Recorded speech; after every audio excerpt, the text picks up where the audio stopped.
comment ça se passe au quotidien? Donc au quotidien, donc non, le rythme de travail est différent. Les horaires sont aménagés, on travaille un peu plus tôt le matin, finit un peu plus tôt le soir. C'est les conditions climatiques aussi qui jouent. Après, le travail est différent, il faut s'adapter aux conditions hors métropole. Tout n'est pas comme en métropole, il y a beaucoup moins de facilité à avoir l'information à droite à gauche sur le travail. Ils vont s'adapter aussi au poste de travail, on connaît personne. J'étais seule en secrétariat, donc trouver les bons contacts. Alors il faut être opérationnel dès le début, je comprends bien, et mettre un fond sur sa mission dès qu'on arrive. Oui, on a un parrainage, bon, la personne qui est juste avant reste une matinée avec nous, donc on prend toutes les consignes en une matinée, donc après l'unité est continue. Pour eux il y a un secrétariat qui se relève tous les 4 mois pour que la mission continue, il ne faut pas perdre de temps et prendre les consignes assez rapidement et assimiler assez rapidement pour éviter à faire pour pas être en péril les missions de nuit. Ce sera à refaire pour monter tout de suite dans l'avion?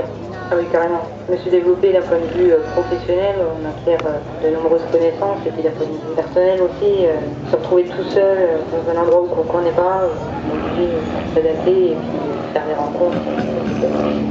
Il y a un peu d'aventure. Oui, oui, mais surtout la Guyane, on a pu, à part le travail, profiter aussi de certaines occasions pour partir avec les unités comme le P, les stations de protection, faire des carrés dans la forêt, dans un peu leur mission au quotidien.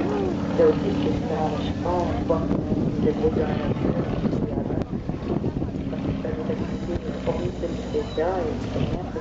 Et alors comment ça se passe pour une secrétaire comme vous pour partir à l'étranger? Est-ce qu'on est désigné? Est-ce que c'est sur du volontariat? Ben, on a un budget, il y a un budget à remplir tous les ans, donc dans lequel on met on va dire en compétence.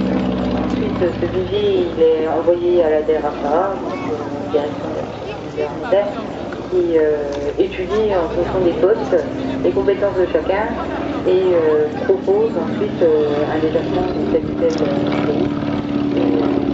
Et au commandement d'unité qui accepte ou pas de nous laisser partir, ensuite on nous propose.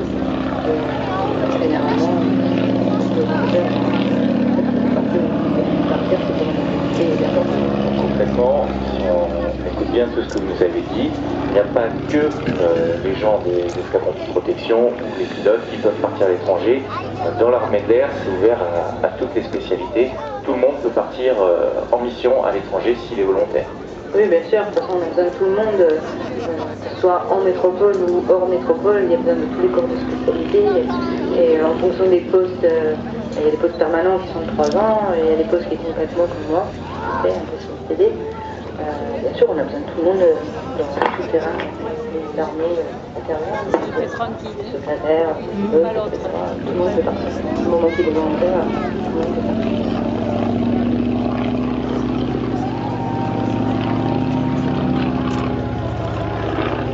Voilà donc mon premier OPEX. Alors que vous voyez évoluer devant vous cet appareil construit à plus de 10 000 exemplaires. Il s'agit donc du Stearman PT-17. Une restauration donc complète a été faite sur cet appareil pour lui donner ses couleurs d'origine Army. Le bleu et le jaune, voilà. Initialement, les Boeing Stearman ont servi comme avion d'entraînement pour l'armée de l'air américaine. Les avions ont une excellente maniabilité, à basse altitude de ce fait, bien sûr très apprécié notamment en agriculture. Après avoir servi comme traîneur, ils sont devenus top de star. Côté technique, eh bien, la structure des ailes est en bois, le fuselage est en aluminium, tout étant recouvert de voile. L'avion, eh bien, pour ce meeting, il s'agit du Stearman construit en 1942.